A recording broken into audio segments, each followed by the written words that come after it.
en la Ciudad de México, siendo el día 31 de marzo del 2021, nos encontramos constituidos en la sala de audiencias número 26 para celebrar audiencia inicial con detenido, ordenada dentro de la carpeta judicial 005-0472-2021, que se sigue en contra de Francisco Sánchez Barrera y Jonathan Adrián Clara Robles, por el hecho que la ley señala como el delito de contra la salud en su modalidad de narcomenudeo hipótesis posición simple. Se solicita a los asistentes, en términos del artículo 58 del Código Nacional de Procedimientos Penales, permanecer en esta sala de manera respetuosa y en silencio. Se les recuerda que se encuentra estrictamente prohibido introducir equipos o instrumentos que permitan grabar imágenes de video, sonidos o gráficas. Tampoco deberán introducir armas ni adoptar un comportamiento intimidatorio, provocativo, contrario al decoro, ni alterar o afectar el desarrollo de la audiencia. En caso de hacerlo, se aplicará alguna de las medidas previstas en el artículo 104, fracción segunda del citado código, que pueden consistir desde el apercibimiento de multa hasta el arresto por 36 horas. Por último, se le informa a los presentes que esta audiencia será presidida por el honorable juez de control del Sistema Procesal Penal Acusatorio, doctor Gerardo Campos Malagón. Con los datos proporcionados por el encargado de sala, se declara abierta la presente audiencia. En términos de lo dispuesto por el artículo 54 del Ordenamiento Nacional Procesal, procedan las partes a identificarse. Por parte del Ministerio Público... Buenas tardes, señoría. Carlos Vázquez Telles, agente del Ministerio Público, con datos ya proporcionados al licenciado auxiliar de la sala. Gracias. Por parte de la defensa, ¿quién nos acompaña? Sí, señoría, buenas tardes. Comparece el licenciado Gabriel Luna Núñez como defensor de Francisco Sánchez Barrera, con cédula profesional 2685. No es necesario el número de cédula. ¿Sus datos personales fueron ya entregados? Así es, señoría. Bien, ¿me puede dar su nombre, caballero? Francisco Sánchez Barrera. ¿Le puedo llamar Francisco? Sí. Señor Francisco, previo a su intervención, escuchamos al licenciado Gabriel Luna Núñez, quien se está ostentando como su defensor particular para esta audiencia. ¿Desea designar al profesionista mencionado para tal efecto? Sí. Licenciado Gabriel, acepta el cargo. En este acto se acepta y procede el cargo conferido, señoría. Gracias. Señor Francisco, regreso con usted. Previo a esta audiencia proporcionó sus datos de identificación al encargado de sala, ¿cierto? Sí. ¿Desea que dichos datos sean públicos o que se mantengan en reserva? Reserva. ¿Dentro de los mismos estableció algún domicilio en la Ciudad de México? Sí. ¿En dicho domicilio es donde eventualmente quiere que se envíen las citaciones o notificaciones por parte de este juez de control? Sí. Recuerde que es muy importante que el domicilio lo mantenga constantemente actualizado, pues ahí enviaremos las citaciones o notificaciones. Previo a esta audiencia, elementos de la policía, Ministerio Público o su defensor particular le han hecho de su conocimiento los derechos que en términos generales consagra la ley en su favor. Sí. ¿Los ha entendido, caballero? Sí. Muchas gracias. Por parte del siguiente defensor, ¿quién nos acompaña? Buenas tardes, señoría. Comparece ante usted el licenciado Adair Villanueva González con número de cédula profesional. No es necesario y el número de datos ya cédula. proporcionados al licenciado auxiliar de sala. Gracias, Le muy hago de su amable. conocimiento que me haré cargo de la defensa de Jonathan Adrián Clara Robles, señoría. ¿Me puede dar su nombre, caballero? Jonathan Adrián Clara Robles. ¿Le puedo llamar Jonathan? Claro. Señor Jonathan, previo a su intervención escuchamos al licenciado Adair Villanueva González, quien se está ostentando como su defensor particular para esta audiencia. ¿Desea designar al profesionista mencionado para tal efecto? Sí. Licenciado Adair, por favor, acepte el cargo conferido. Se acepta y protesta el cargo para su fiel y leal desempeño, señoría. Gracias, señor Jonathan. Regreso con usted. Previo a esta audiencia proporcionó sus datos de identificación al encargado de sala, ¿cierto? Sí. ¿Desea que dichos datos sean públicos o que se mantengan en reserva? Reserva. ¿Dentro de los mismos precisó algún domicilio en la Ciudad de México? Sí. ¿En dicho domicilio es en el que quiere que eventualmente se envíen las citaciones o notificaciones por parte de este juez de control? Sí. Recuerde que es muy importante que el domicilio lo mantenga constantemente actualizado, pues a él enviaremos las citaciones o notificaciones. Sí. Previo a esta audiencia, elementos de la policía, Ministerio Público o su defensor particular le han hecho su conocimiento de los derechos que en términos generales consagra la ley en su favor. Sí. ¿Los ha entendido, caballero? Sí. Muchas gracias. Nos encontramos en esta sala de oralidad número 26 del Tribunal Superior de Justicia con sede en Doctor Lisiaga, en virtud de la solicitud presentada por la agente del Ministerio Público para llevar a cabo esta audiencia inicial con detenido, presentada ante la Unidad de Gestión Judicial número 5, por lo que con fundamento en lo dispuesto por los artículos 307 y 308 del Código Nacional de Procedimientos Penales, se confiere el uso de la palabra al agente del Ministerio Público para que manifieste lo que estime pertinente en relación al control de la detención. Licenciado Carlos Vázquez, tiene el uso de la palabra. Gracias, señoría. Respetuosamente solicito a usted ratifique y califique de legal la detención y retención de los señores imputados. Señoría, en concreto estamos hoy aquí porque el 29 de marzo de 2021, aproximadamente a las 3 horas con 30 minutos, en la ubicación de Avenida Toluca, casi con el viaducto, en la colonia Roma, en la alcaldía de Cuauhtémoc, en esta Ciudad de México, el señor imputado Jonathan Adrián Clara Robles guardaba bolsitas de plástico entre sus ropas. Es importante señalar que el señor imputado Francisco Sánchez Barrera también guardaba bolsitas de plástico, pero en una bolsa negra que sostenía con su mano izquierda.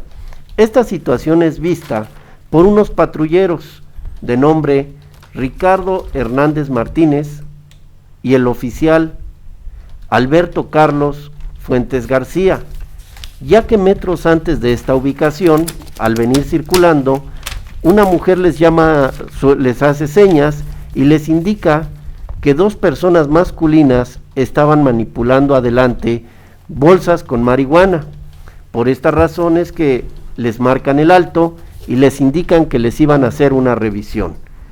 El señor imputado Francisco Sánchez avienta la bolsa negra que tenía en la mano izquierda en el piso. Los dos señores imputados corren al puente de viaducto y se hace una persecución con los oficiales muy mínima de 4 metros. El señor imputado Francisco, en la mano derecha, sujetaba una navaja y le dice al oficial: cámara poli, ya vamos a dejarla aquí y déjanos ir. Los policías lo inmovilizan y el señor imputado Jonathan le dice a Francisco: cámara brother, ya pícalo. El señor imputado Fernando lesiona con la navaja el dedo anular derecho y le corta la palma en el lado izquierdo. ¿Fernando me dijo? Perdón, Francisco. Y le corta la palma de la mano en el lado izquierdo, así también como el dedo medio al policía Ricardo Hernández Martínez. Así las cosas, señoría, el señor imputado Francisco tira la navaja, pero saca otra de la bolsa delantera izquierda de su chamarra, una navaja negra. Se dirige al policía Alberto, que trataba de tranquilizarlos y portando la navaja en la mano derecha. Es importante señalar que lesiona al policía Alberto cerca de sus genitales en su lado derecho. El policía Ricardo inmoviliza a Francisco de la mano derecha, suelta la navaja y Jonathan trataba de liberarlo sin éxito, por lo que son detenidos por ambos oficiales a las 3:35, derivado de que estaba herido un policía. Solicitan apoyo. Cabe señalar que a las 3:37 se hace su lectura de derechos y se solicita una unidad médica. A las 3:40 llega un apoyo, el oficial Sócrates Mesa Cortés, quien realiza una revisión. Al señor imputado Jonathan le encuentra en la bolsa delantera derecha e izquierda de su pantalón, en cada bolsa 2 bolsas de plástico transparente tipo Ziploc con vegetal verde seco en cada una. Al señor imputado Francisco, en la chamarra bolsa delantera derecha, se le encuentra una tercera navaja, siendo una suiza, más 2 navajas en la mecánica que he descrito, y la bolsa de plástico negra que tiró al interior contenía 15 bolsitas de plástico transparentes tipo Ziploc con vegetal verde seco. En este orden de ideas, a las 4:10 llega una ambulancia cuyos paramédicos indican que el oficial Alberto tenía que ser trasladado al Hospital San Angelín. A las 4:25 inicia el traslado. A las 4:40 se cumple con la obligación del Registro Nacional de Detención, donde se otorgan 2 folios, el CX-FC-015-2903-2021-0007 y el consecutivo 0008. A las 4:45 llegan a Cuauhtémoc 2. Doy cuenta a usted que esta coordinación territorial se ubica en Aldama y Mina, Colonia Buenavista, en la misma alcaldía de Cuauhtémoc. A las 4:50, mi compañera de turno, la Ministerio Público Lidia Reyes Hernández, recibe la puesta a disposición y esta misma hora, 4:50, sirve como inicio a nuestra carpeta de investigación. A las 5:40 se toma la entrevista del policía Ricardo Hernández Martínez, con lo cual mis compañeros de turno conocen los hechos y recaban el requisito de procedibilidad de la denuncia por posesión simple, delito contra la salud. A las 6:30 se acuerda la flagrancia en términos del artículo 146 del Código Adjetivo de la Materia, en su fracción primera, al momento de estar cometiendo un delito. A las 7 de la mañana, señoría, y 7:15, se hacen dos llamados, el primero a la Fiscalía General de la República y el segundo a la Fiscalía de Narcomenudeo de la Fiscalía Capitalina, donde indican que no se va a recibir porque todavía no tienen el peso para indicar que supera la competencia residual, por lo tanto que por el momento se siga trabajando en Cuauhtémoc. Es hasta las 13:45, pero del 30 de marzo de 2021, que se reciben dos opiniones en química. Ambas están firmadas por la perito Magnolia Cabrera Amaro. En la primera opinión se le encarga el análisis de 4 bolsas de plástico transparente con cierre hermético y ella nos indica que el peso neto recibido es de 39.3 gramos y llega a la conclusión que esta vegetal verde se identifica como cannabis sativa y es un estupefaciente en términos del artículo 234 de la Ley General de Salud. Ese por la primera opinión. Ahora bien, por lo que hace a la segunda opinión, se le encarga el estudio de 15 bolsas de plástico transparente con cierre hermético. Estas 15 bolsas están al interior de una bolsa negra y dice que el peso neto recibido es de 146.7 gramos y llega a la misma conclusión, que este vegetal se identifica como cannabis sativa y es estupefaciente en términos del artículo 234 de la Ley General de Salud. Con estos datos, señoría, el mismo 30 de marzo a las 14:02, mi compañero de turno, el licenciado Gustavo Hernández Rodríguez, realiza un acuerdo de retención. Es importante señalar que motiva este acuerdo de retención por la cantidad de bolsas que cada imputado portaba, que hace referencia a las opiniones en química, las cuales ya expuse, y que concluyen que se trata del vegetal de cannabis sativa y por tanto estupefaciente, y lo hace con la siguiente clasificación jurídica. El artículo 473, fracción sexta, posesión entendida como la tenencia material del narcótico. El artículo 477, párrafo primero, al que posee alguno de los narcóticos señalados en la tabla en cantidad inferior a la que resulte de multiplicar por 1000 las previstas en dicha tabla, sin autorización a que se refiere esta ley, cuando por las circunstancias del hecho tal posesión no pueda considerarse destinada a comercializarlos o suministrarlos aún gratuitamente. En relación al artículo 479, párrafo único, cuando la cantidad no exceda las previstas en el listado contenido en la tabla de orientación de dosis máximas de consumo personal inmediato. Para los presentes informo que en este caso el consumo para cannabis es de un máximo tolerado de 5 gramos, por lo que lo supera 39.3 y 146.7. En relación al artículo 234, párrafo inicial, hipótesis de estupefaciente, bajo deber de lealtad informo a usted que mi compañero Gustavo hizo la clasificación jurídica con el Código Penal aplicable a la ciudad. Sin embargo, el que está sustentando el asunto considera que no es aplicable este código, sino el Código Penal Federal, por lo que así lo voy a hacer. En relación al artículo 7, fracción 2, es un delito permanente porque su consumación se prolonga en el tiempo. Artículo 8, es un delito de acción dolosa. Artículo 9, párrafo primero, obra dolosamente el que, conociendo los elementos del tipo penal, acepta la realización del hecho descrito por la ley. Y artículo 13, son autores del delito, fracción 2, los que lo realicen por sí. Y se encuentra sancionado, regresamos a la Ley General de Salud, en el artículo 477 con pena privativa de la libertad que va de los 10 meses a los 3 años de prisión.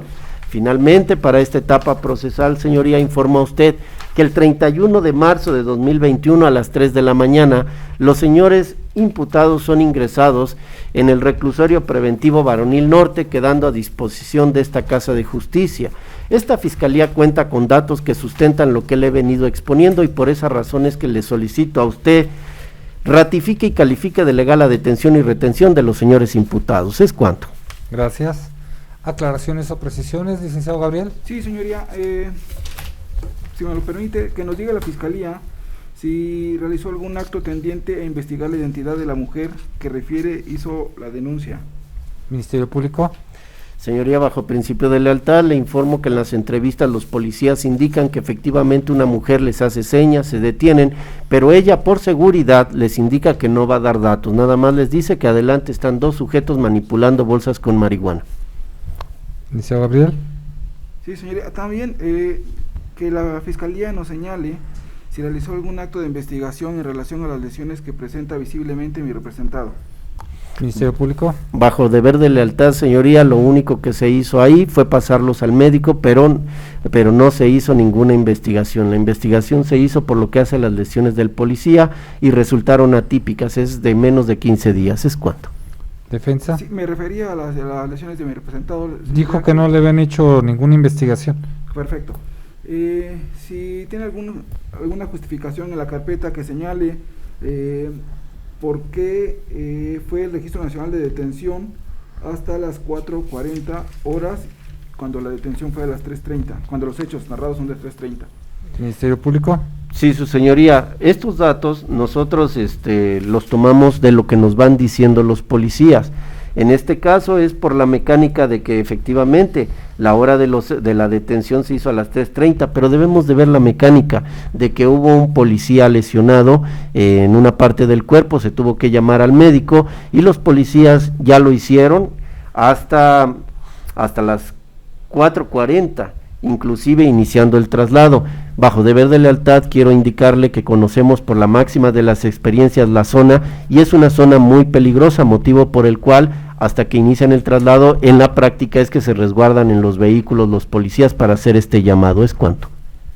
Defensa. Sí, señoría, la última precisión, si me lo permite, que nos diga la Fiscalía de qué manera tomó en consideración el test de proporcionalidad cuando le fue solicitado por esta defensa la libertad en base al artículo 140 del Código Nacional.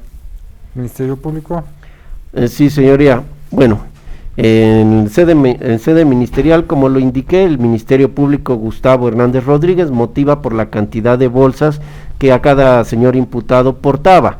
Hace referencia a que es cannabisativa y por tanto estupefaciente, da la clasificación jurídica que ya indiqué y por obvias razones no voy a repetir.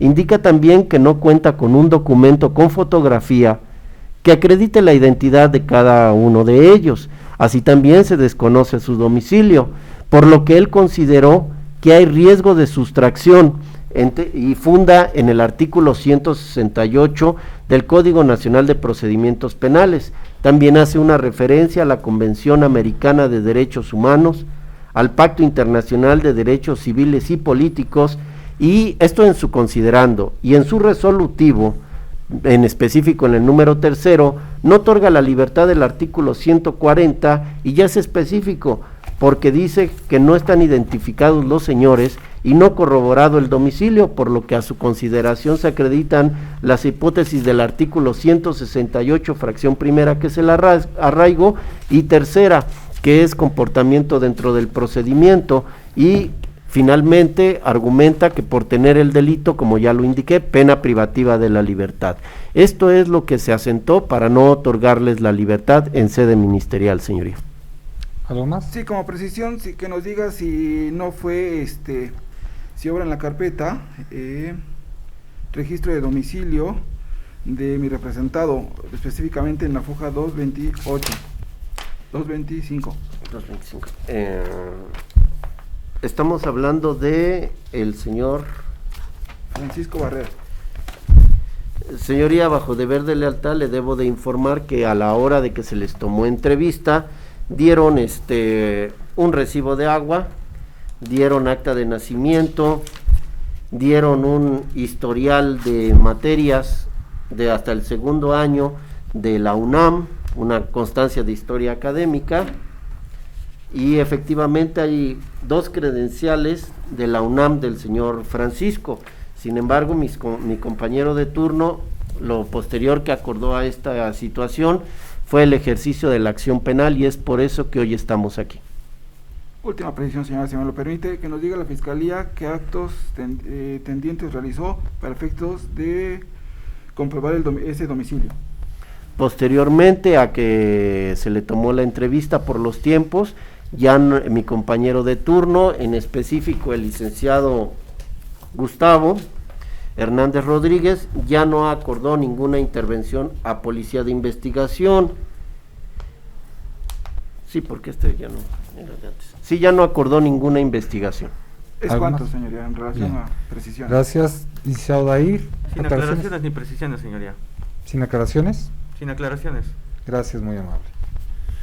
Escuchados que fueron los intervinientes, con fundamento en lo dispuesto por el artículo 16, párrafo quinto de la Constitución Política de los Estados Unidos Mexicanos, 140, 146 a 149, 152, 307 y 308 del Código Nacional de Procedimientos Penales, a efecto de ratificar y calificar de legal la detención y retención respectivamente solicitada por el agente del Ministerio Público en contra de Francisco Sánchez Barrera y Jonathan Adrián Clara Robles por el hecho con apariencia de delito denominado narcomenudeo, hipótesis de posesión simple y su forma de intervención en términos del artículo 13, fracción segunda del Código Penal Federal, así como las manifestaciones de la defensa, una en el sentido de no tener aclaraciones o precisiones y la otra con las aclaraciones que realiza estima en sentido diverso y resultando, primero, marcadores del debate. De las 13 horas con 19 minutos a las 13 horas con 35 minutos, señoría. Se ordena a la unidad de gestión judicial que el debate que hora de las 13 horas con 19 minutos a las 13 horas con 35 minutos se tenga por incorporado a la presente determinación sin necesidad de que se transcriba en virtud de que obra en audio y video. Segundo, de conformidad con lo dispuesto por el artículo 67 del Código Nacional de Procedimientos Penales, si bien es cierta, esta es una de las resoluciones que debe de constar por escrito, no menos lo es que el artículo 16, párrafo primero de la Constitución Política de los Estados Unidos Mexicanos fuere reformado y en su exposición de motivos visible en Gaceta Parlamentaria de 28 de abril de 2017 se precisara que en aquellos procedimientos seguidos en forma de juicio en los que se privilegiara la oralidad como mecanismo de comunicación, bastará para que se satisfaga el requisito de que deba de constar por escrito la presente determinación con el audio y video que obra en esta audiencia, pues es en ella donde se dan los fundamentos y motivos legales tomados en cuenta por la autoridad para efecto de emitir su determinación en el sentido en el que se realiza, dando transparencia a la forma de resolver los conflictos sometidos a los jueces de control, evitando actos de autoridad que carezcan de competencia, así como formalismos y tecnicismos procesales innecesarios. Motivos por los cuales se ordenará a la unidad de gestión judicial única y exclusivamente realizar la transcripción de los puntos resolutivos de la presente determinación que deberá de quedar en el acta mínima que para efecto se levante sin dejar soporte documental íntegro de la que se pronuncia en este instante, ello por escrito. Sirve para sostener lo anterior al contenido del artículo 61 de la Ley Orgánica del Poder Judicial de la Ciudad de México, sin desconocer las jurisprudencias número de registro 2015-127 y 2022-343, las que resultan ser inaplicables de forma obligatoria en términos de lo dispuesto por el artículo 217 de la Ley Reglamentaria de los artículos 103 y 107 de la Constitución Política de los Estados Unidos Mexicanos. Tercero, en el caso en concreto, la agente del Ministerio Público solicita se ratifique y califique de legal la detención y retención respecto de los ahora imputados en términos del artículo 146, fracción primera del Código Nacional de Procedimientos Penales. Los defensores, por su parte, uno no haciendo aclaraciones y otro precisando que con las que había formulado consideraba suficientes y considerando, primero, hecho generador, el cual ha circunstanciado al agente del Ministerio Público de la siguiente manera: A. Hecho institucionalizado. B. Calificaciones legales correspondientes al tipo penal y sus dispositivos modificadores. Y C. Punibilidad aplicable en el caso en concreto. Refiriéndonos al primero de ellos, es decir, al hecho institucionalizado, se trata de la hipótesis que como secuencia fáctica ha propuesto el agente del Ministerio Público en la audiencia que nos ocupa, la que en sí misma no constituye una impuridad de la naturaleza propuesta, sino contiene el iter criminis en su aspecto externo, con los actos preparatorios, ejecutivos, de consumación, agotamiento y la frustración de este último, con un contenido dirigido a la concreción de los elementos del tipo penal, a efecto de hacer más ligera la resolución en cuanto a su extensión y contenido. Tendremos por insertada la hipótesis del Ministerio Público en su secuencia factual que fuera pronunciada hace unos momentos, y solamente procederá el análisis que esta y la confiabilidad que produce en este juzgador. A este respecto tenemos que efectivamente de la propuesta del agente del Ministerio Público nos encontramos en presencia de el iter criminis en su aspecto externo, con unos actos de carácter preparatorios que por su propia naturaleza resultan ser multívocos o equívocos, dado que su interpretación no le permite determinar la existencia o no de alguna conducta delictiva. Sin embargo, constituyen un antecedente necesario para el inicio de la carpeta de investigación y la investigación también de carácter criminal. Estos hechos se hacen consistir en los ocurridos el 29 de marzo de la presente anualidad, cuando fueron vistos por los elementos de la policía los ahora imputados, uno que guardaba unas bolsitas de plástico transparente y otro que tenía una bolsa de plástico negra conteniendo a la postre otras bolsitas que al parecer contenían estas cannabis sativa, índica o marihuana, motivos por los cuales los policías detuvieron la marcha, ello porque previamente una mujer, sin haber dado las características correspondientes, les hubiera dado aviso de dicha circunstancia. Al ver esta situación, los ahora imputados trataron de huir del lugar del evento delictivo, sin embargo, fueron perseguidos material ininterrumpidamente en una corta persecución hasta que fueran detenidos, dejando con esta circunstancia la intencionalidad de los sujetos de irse del lugar del evento delictivo en virtud de que existía la sospecha de que la estuvieran cometiendo alguna conducta delictiva, sospecha que se tradujo en la consumación en términos del artículo 477 de la Ley General de Salud y séptimo fracción segunda del Código Penal Federal, cuando pudo descubrirse que la bolsa que previamente había arrojado el señor Francisco al piso de plástico negro que contenía otras bolsas en su interior, dadas las características de los tricomas que poseía el vegetal verde seco, se asimilaba a la cannabis sativa, índica o marihuana. Por su parte, el señor Jonathan le fueron encontrados entre sus pertenencias pequeñas bolsas de plástico transparente, en este caso 4, que también tenían las mismas características, por lo que al momento de ser desposeídos del narcótico correspondiente, es por lo que se deja de consumar la conducta delictiva, al ser un delito de carácter permanente cuya prolongación se da en el tiempo y deja de consumarse bajo la desposesión. Por lo que en esta tesitura fueron trasladados a la agencia del Ministerio Público, donde a la postre fueran puestos a disposición, dejando con esto en claro que el daño social que la conducta delictiva representa no se verifica por la oportuna intervención de los elementos de la policía, frustrando este agotamiento. En esta manera se tiene el iter criminis en su aspecto externo debidamente satisfecho. Ahora bien, comparada esta conducta con los dispositivos normativos previstos por los artículos 477, 473 en su fracción sexta, 479 línea tercera, 234, 235 y 236 de la Ley General de Salud, séptimo fracción segunda, octavo y noveno y 13 fracción segunda del Código Penal Federal, como correctamente lo afirma el Ministerio Público, podemos en una primera aproximación o prima facie realizar el juicio de comparación y subsución entre la conducta desplegada por los ahora imputados y la prohibida por los numerales de la Ley General de Salud y Código Penal Federal, por lo que efectivamente nos encontramos en presencia del hecho con apariencia de delito denominado narcomenudeo en su hipótesis de posesión simple, el cual, para limitar el derecho humano a la libertad ambulatoria de los ahora imputados, requiere que tenga sancionado cuando menos pena privativa de libertad. En efecto, el artículo 477 de la Ley General de Salud establece que para esta hipótesis normativa la punibilidad aplicable es de 10 meses a 3 años de prisión, por lo que el primer elemento del control de la detención se encuentra debidamente satisfecho. Segundo, detención, la cual solicita el Ministerio Público se tenga en términos del artículo 146, fracción primera del Código Nacional de Procedimientos Penales, es decir, que los ahora imputados fueron detenidos en el mismo momento de estar cometiendo la conducta delictiva, circunstancia que advierto se encuentra debidamente satisfecha, pues al tratarse de un delito de carácter permanente y ser desposeídos del narcótico, uno, el señor Francisco que hubiera arrojado al piso cuando pretendía huir del lugar y el señor Jonathan encontrado en sus pertenencias cuando fuera asegurado, nos permiten determinar que efectivamente en los momentos que estaban practicando la detención los elementos de la policía se estaba aún cometiendo la conducta delictiva. Por tanto, nos encontramos en presencia de la hipótesis normativa prevista por el agente del Ministerio Público, la cual incluso se encuentra revestida si tomamos en cuenta que los hechos fueron advertidos a las 3:30 y después de haber suscitado todo el evento donde fuera incluso lesionado un elemento de la policía, 5 minutos después de ello fueron detenidos los ahora imputados solicitando el apoyo correspondiente, leyéndoles 2 minutos después sus derechos a cada uno de estos, presentándose a las 3:40 el elemento de la policía, Sócrates Mesa Cortés, a quien apoyara en la detención de estas personas y localizara las bolsas de plástico en las condiciones dichas, para que a las 4:10 llegara una ambulancia donde fuere atendido el elemento de la policía, Alberto Carlos Fuentes García, quien es la persona que se encontrara lesionada. De esa guisa podemos establecer que efectivamente la forma de detención que tuvieran los ahora imputados se ajusta al modelo de comportamiento establecida por el artículo 146 en su fracción primera del Código Nacional de Procedimientos Penales, por lo que de conformidad con lo señalado por dicho numeral y 16 párrafo quinto de la Constitución Política de los Estados Unidos Mexicanos, tendremos por satisfecho el segundo elemento del control de la detención. Tercero, causa probable.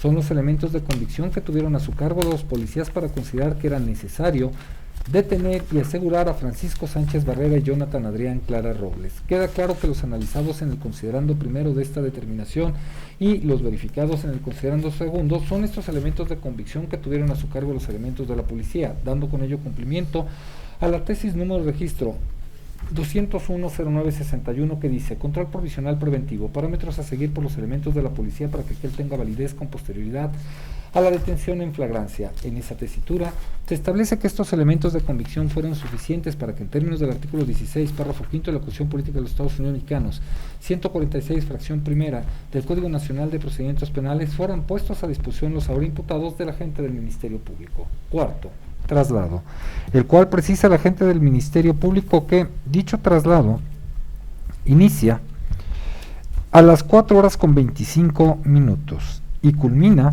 hasta que es puesto a disposición a las 4:50, que son puestos a disposición los ahora imputados del Ministerio Público, es decir, es una frilera de aproximadamente 25 minutos. 25 minutos que, tomando en cuenta las condiciones de la detención, la solicitud correspondiente, aunado el auxilio de la ambulancia para la inspección de la persona que se encontraba lesionada, el lugar donde tenían que ser trasladados, se considera un tiempo suficiente para ponerlos a disposición. Máxime que en una ciudad como la de México, donde un traslado aproximadamente dura una hora, 25 minutos no se considera un tiempo exagerado para tal efecto. Por lo que en términos de lo dispuesto por el artículo 16, párrafo quinto de la Constitución Política de los Estados Unidos Mexicanos y 147 del Código Nacional de Procedimientos Penales, dicho traslado se tendrá, por cierto, haciendo la aclaración en términos del artículo 21, párrafo segundo de la Ley Nacional del Registro de Detenciones, que fue informado que el registro de la detención se inició a las 4:40, pero aclaración del ciudadano defensor que los motivos por los que impulsaron a los policías a hacer dicha circunstancia es por el lugar en donde se encontraban y la peligrosidad que enmarca dicho lugar, situación que se desdibuja con el mismo segmento factual que propusiera el agente del Ministerio Público, toda vez que la detención fue a las 3:35, pero 1:05 siguen las personas estando en un lugar que, bajo el concepto del Ministerio Público como un hecho evidente por conocimiento, dice que es una zona de alto riesgo incluso para los policías quienes hacen el registro, encontrándose ya la patrulla, es decir, estuvieron 1:05 en el lugar antes de iniciar el registro correspondiente. Por tanto, se desdibuja la pretensión que realiza el Ministerio Público y, por tanto, en términos del artículo 147, párrafo segundo del Código Nacional de Procedimientos Penales y 21, párrafos segundo y tercero del Código Nacional de Procedimientos, de la Ley Nacional, del Registro de Detenciones, llamo la atención a la gente del Ministerio Público para que en lo subsecuente verifique que en caso de que no se pueda realizar el registro por las condiciones que éste enmarcara, deje constancia a los elementos de la policía de tal situación, así como en términos del artículo 21, pero en su párrafo primero de la Ley Nacional del Registro de Detenciones, al actualizar la información correspondiente, deje dicha constancia también el Ministerio Público de las razones, motivos o circunstancias por las cuales los policías no realizaron el registro pertinente. Ahora bien, por lo que respecta al registro realizado por la licenciada Lidia Reyes Hernández, he de hacer solamente la manifestación que efectivamente se dio cumplimiento al contenido del artículo 147, último párrafo del Ordenamiento Nacional Procesal, sin que se me informara si la misma Ministerio Público actualizó la información a la que hace referencia el contenido del artículo 21, párrafo primero del Registro Nacional de Detenciones, pues de haber sido esta actualización se hubieran percatado de las inconsistencias que realizaron los elementos de la policía al practicar el registro de la detención una vez que ya iban en el traslado. Debieron de haber tomado entonces la abogada pertinente, o señalada, todas las consideraciones para haber iniciado el registro de forma pertinente y verificar las condiciones de responsabilidad administrativa e incluso penal de los elementos de la policía bajo las circunstancias que propone el ciudadano defensor, pues aunque no lo señalara de manera contundente, precisa que las lesiones que presenta ostensiblemente su patrocinado, de las cuales puedo observar desde la distancia en las que me encuentro, fueron producidas por los elementos de la policía, dada la aclaración que señala. En esta tesitura solamente llamo la atención a la gente del Ministerio Público en relación a estas circunstancias, cuyo pronunciamiento definitivo se hará en el considerando quinto de la presente determinación. Amén de lo anterior, resulta oportuno señalar para el agente del Ministerio Público que el incumplimiento de esta circunstancia del registro de detención y la puesta a disposición, así como la actualización de los registros nacional de detenciones, si bien es cierto, no implica la violación de un derecho humano, no menos cierto es que estos registros tienen como idea generadora de la ley y en el Código Nacional evitar conductas delictivas en contra de las personas que se encuentran detenidas, como la desaparición forzada, los tratos crueles inhumanos, la tortura, el abuso de autoridad o cualquier otra conducta delictiva. Y hago esta referencia por la circunstancia que en la aclaración señalara la defensa de que si se dejó constancia o si se investigó por qué estaba ostensiblemente golpeado su patrocinado, de la cual manifestar el Ministerio Público que solamente se investigó por lo que respecta al elemento de la policía sin que se diera algún elemento de convicción para dicha situación. Quinto, retención, la cual solicita al agente del Ministerio Público en términos del artículo 16, párrafo 10º de la Constitución Política de los Estados Unidos Mexicanos, que se tenga a partir de las 4 horas con 50 minutos cuando Lidia Reyes Hernández realiza la puesta a disposición correspondiente de los ahora imputados. Dejando con esto en claro que ningún indiciado podrá ser retenido por el Ministerio Público por un plazo superior a las 48 horas, tiempo durante el cual deberá ordenar su libertad o ponerlo a disposición de la autoridad judicial, plazo que podrá duplicarse en términos de delincuencia organizada y todo abuso de autoridad será sancionado por la ley. Norma constitucional que contiene un derecho jus fundamental y que a su vez una forma de limitación de estos derechos y que se encuentra en una adscripción de carácter indirecta en los contenidos de los artículos 149 y 140 del Código Nacional de Procedimientos Penales y adscrita de forma directa según la jurisprudencia número de registro 182-373 y la aislada 196-011. De esa guisa tenemos que el plazo de retención de las 48 horas inició a las 4 horas con 50 minutos. Por lo que, una vez que fueron puestos a disposición, durante esta puesta a disposición el Ministerio Público procedió a verificar las condiciones de la detención efectuadas por los elementos de la policía, en términos del artículo 149, párrafo primero del Código Nacional de Procedimientos Penales, habiéndola calificado en términos del artículo 146, fracción primera del Ordenamiento Nacional Procesal, pues en su concepto se ajustaba a lo preceptuado por el Código Nacional de Procedimientos Penales y Constitución Política de los Estados Unidos Mexicanos. Afirmación que comulga este juzgador, pues como quedara señalado en el considerando segundo de esta determinación, es la hipótesis normativa de detención realizada por los elementos de la policía.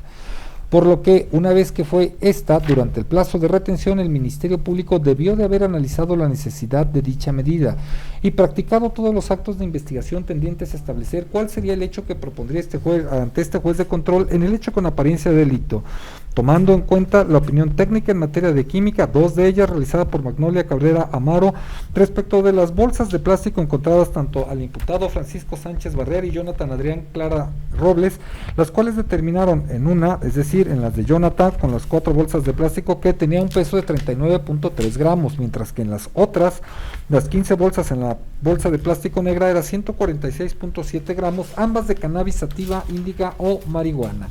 Por lo que el agente del Ministerio Público se encontró en condiciones de establecer cuál es el hecho que propondría ante el juez de control. De esa guisa, el consecuente, que es el artículo 140, una vez que fue calificada de legal la detención, el Ministerio Público se encontró en condiciones de tomar la determinación pertinente. Para ello, este artículo, como adscripción indirecta de la norma constitucional señalada, precisa: calificada de legal la detención en flagrancia y cuando no se trate de delitos de prisión preventiva oficiosa, es decir, solamente se podría limitar durante el periodo de retención para eventualmente ser puesto a disposición de la autoridad judicial el derecho humano de los ahora imputados si se tratara, en esta primera hipótesis, de un delito de prisión preventiva oficiosa, el cual debe de estar justificado en la carpeta de investigación por parte del Ministerio Público en todos sus elementos estructurales del tipo penal para la reconstrucción del hecho. A este respecto, queda claro que el narcomenudeo en su hipótesis de posesión simple no se encuentra contemplado en el artículo 19, párrafo segundo de la Constitución Política de los Estados Unidos Mexicanos ni 167 del Código Nacional de Procedimientos Penales bajo esta circunstancia, por lo que la única posibilidad que tenía el Ministerio Público para limitar el derecho humano a la libertad ambulatoria de los ahora imputados es si hubiera justificado a las 14 horas con 2 minutos del 30 de marzo de 2021, que podría solicitar la prisión preventiva como medida cautelar. Para ello, el agente del Ministerio Público tomó en cuenta la cantidad de narcótico, cannabis sativa, índica, marihuana encontrado en posesión de los ahora imputados, la opinión técnica en materia de química, para posteriormente argumentar que como tenía prisión preventiva, con eso se podría justificar, como el tipo penal tenía señalada pena privativa de libertad, con eso se podría justificar la prisión preventiva, señalando que esos eran los argumentos indispensables tomados en cuenta por su homólogo, incluso precisando que existía un riesgo de sustracción de la acción de la justicia, pues no habían corroborado los ahora imputados la identidad de estos con comprobantes de domicilios. De la misma forma que dado su comportamiento en el evento delictivo se advertía ese riesgo de sustracción de la acción de la justicia, circunstancias con las que el Ministerio Público limitó el derecho humano a la libertad ambulatoria de ambos imputados, una de estas extraídas de las mismas afirmaciones del Ministerio Público y otras de las aclaraciones del ciudadano defensor. A este respecto, contrario a lo que propone el agente del Ministerio Público, se advierte que su determinación del licenciado Gustavo Hernández Rodríguez resulta ser arbitraria y violatoria de cualquier derecho fundamental y fuera de cualquier contexto jurídico.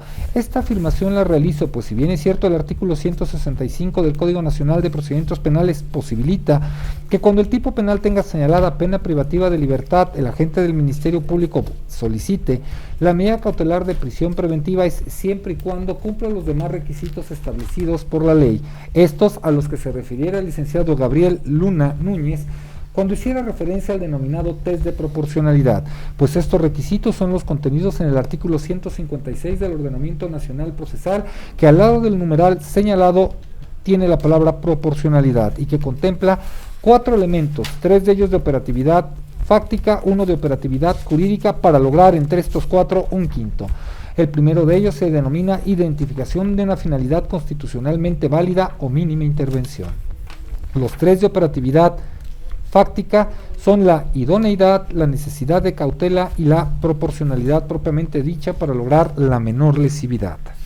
A este respecto, la agente del Ministerio Público no hizo pronunciamiento en relación a todas las circunstancias atingentes a estos elementos, requeridos por las jurisprudencias número de registros 2019-276, las aisladas 2013-143, 2013-152, 2013-154 y 2013-136, por lo que en ese orden de ideas se considera que su determinación resulta ser arbitraria, pero máxime que cuando el Ministerio Público precise el Registro Nacional de Detenciones que solicitara también aclaración el ciudadano defensor y éste se practicara aún con las aseveraciones y destiempo al que hice referencia, el Ministerio Público en su interpretación de riesgo de sustracción de la acción de la justicia por la falta de identificación de los ahora imputados ocurre en un error que resulta ser grave y contrario a lo que determina la Ley Nacional del Registro de Detenciones. A este respecto, el artículo 18 en sus fracciones primera a tercera de la Ley Nacional de Registro de Detenciones establece lo siguiente, permítame la lectura.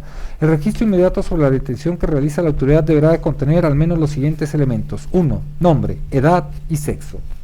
Son datos de identidad de los ahora imputados. Ahora bien, el artículo 10 precisa: el sujeto obligado que intervenga en la captura, ingreso, envío, recepción, manejo, consulta o actualización de la información que integra el registro deberá adoptar las medidas necesarias para mantener exactos, completos, correctos y actualizados los datos personales en su posesión. Subrayo la siguiente parte de la lectura.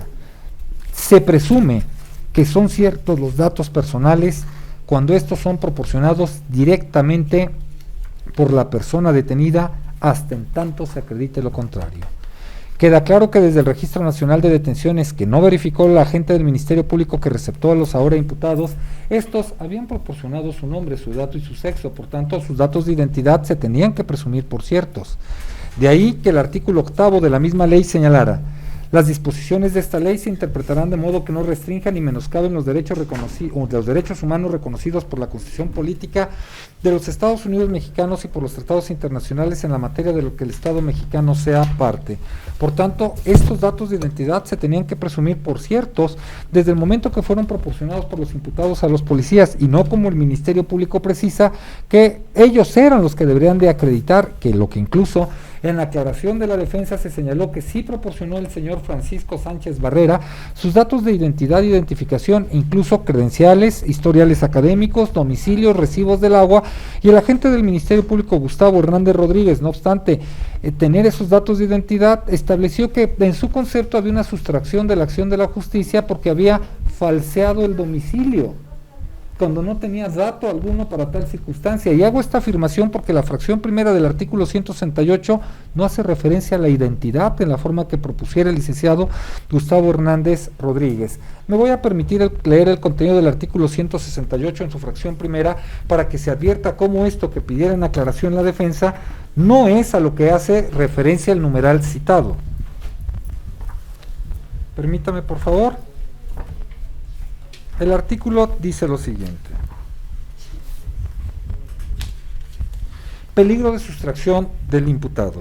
Para decidir si está garantizado o no la comparecencia del imputado en el proceso, el juez de control tomará en cuenta especialmente las siguientes circunstancias. Fracción primera, quiero que lo escuchen, dice: el arraigo que tenga en el lugar donde debe ser juzgado, determinado por el domicilio, residencia habitual, asiento de la familia y las facilidades para abandonar el lugar o permanecer oculto. La falsedad del domicilio del imputado constituye presunción de riesgo de fuga. No hace referencia a la identidad, sino al domicilio.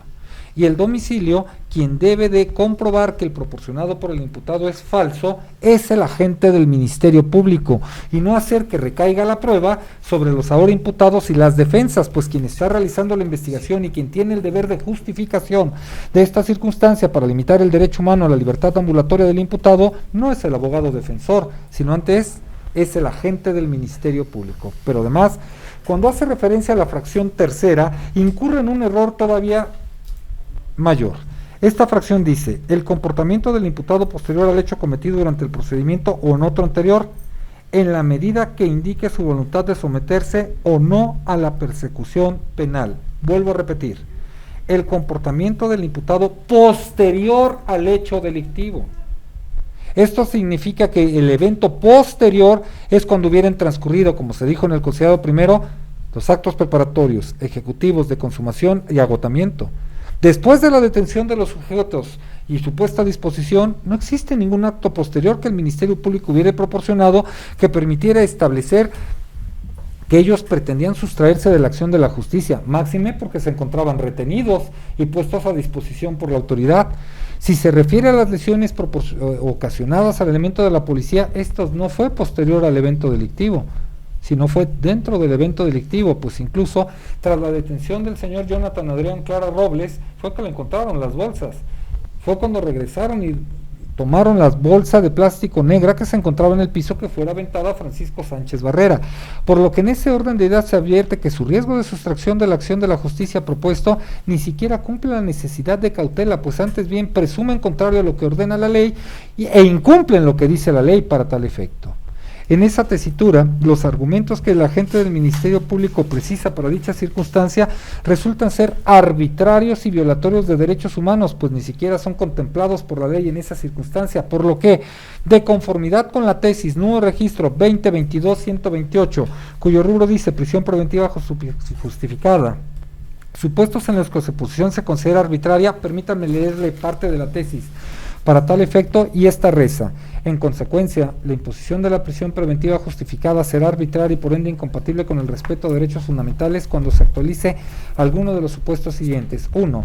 No sea necesaria para el fin pretendido. En el caso en concreto, el licenciado Gustavo Hernández Rodríguez ni siquiera verificó la identificación de la finalidad constitucionalmente válida para dicha circunstancia. 2.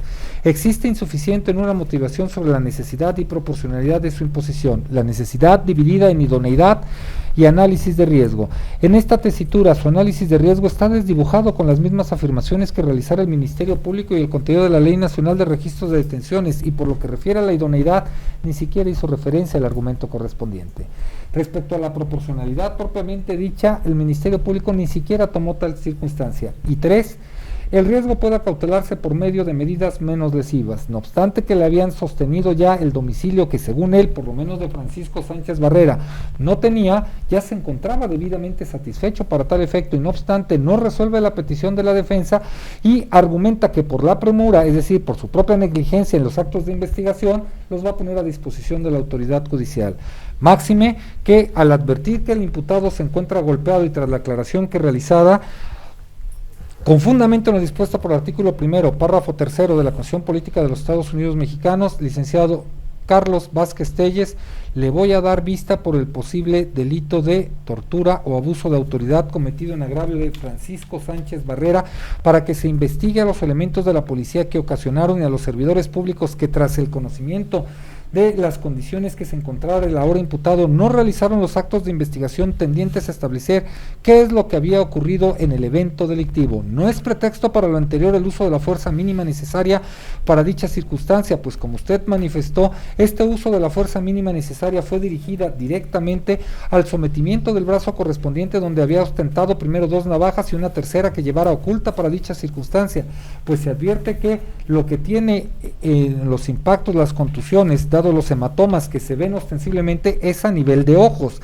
no a nivel de cara, es decir, perdón, no a nivel de brazos, sino a nivel de cara.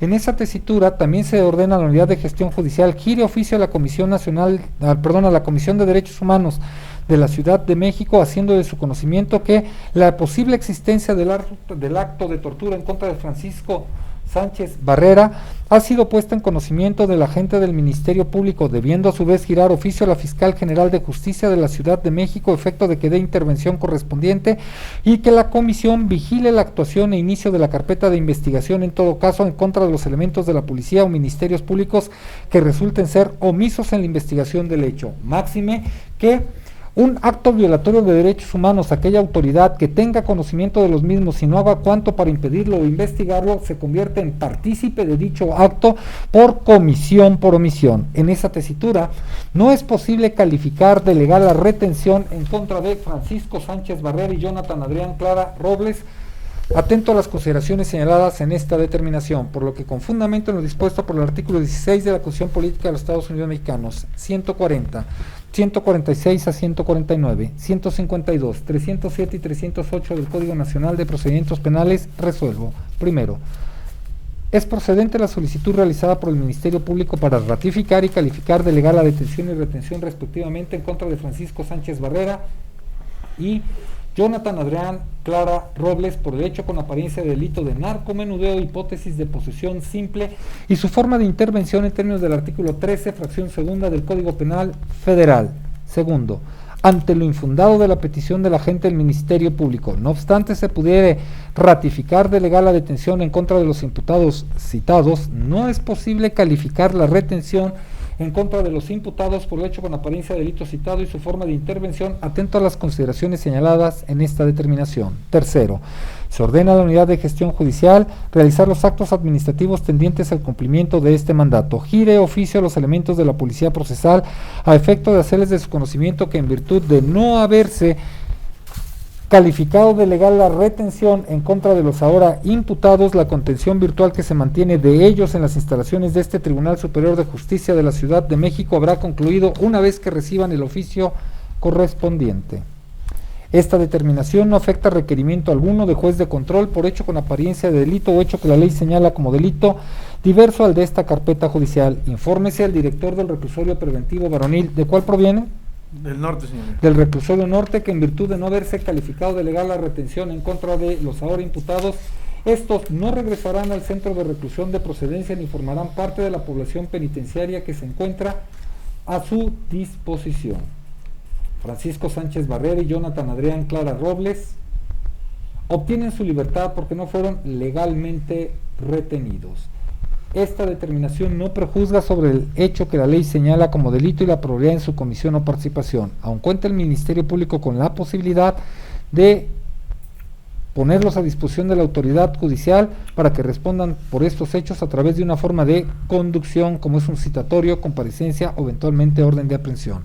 Queda notificada a las partes procesales de la presente determinación que al encontrarse aquí debidamente presentes son conocedores de la misma. Siendo las 14:07, se ordena a la Unidad de Gestión Judicial dar cumplimiento al resultando segundo de la presente determinación. Así lo resolvió el ciudadano juez 46º de control de la Ciudad de México, doctor Gerardo Campos Malagón. ¿Alguna última petición?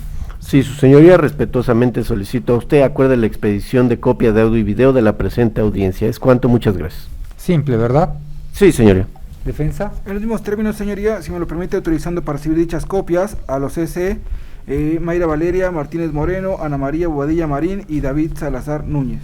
Gracias, licenciado Dair. Copia simple de audio y video de la presente diligencia, señorías, cuanto.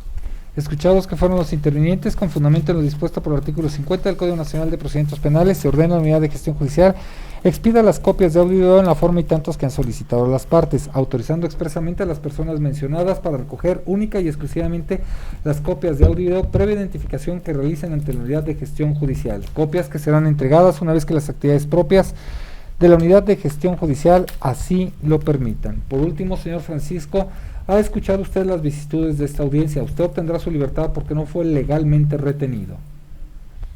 Antes de retirarme, ¿quisiera manifestarme algo? Pues en realidad no, señoría. Gracias. Señor Jonathan, misma circunstancia para usted. Antes de retirarme, ¿quiere manifestarme algo? No, nada. Bien, muchas gracias. Siendo las 14:09, se declara cerrada la presente audiencia. Que pasen muy buena tarde. Solicito poner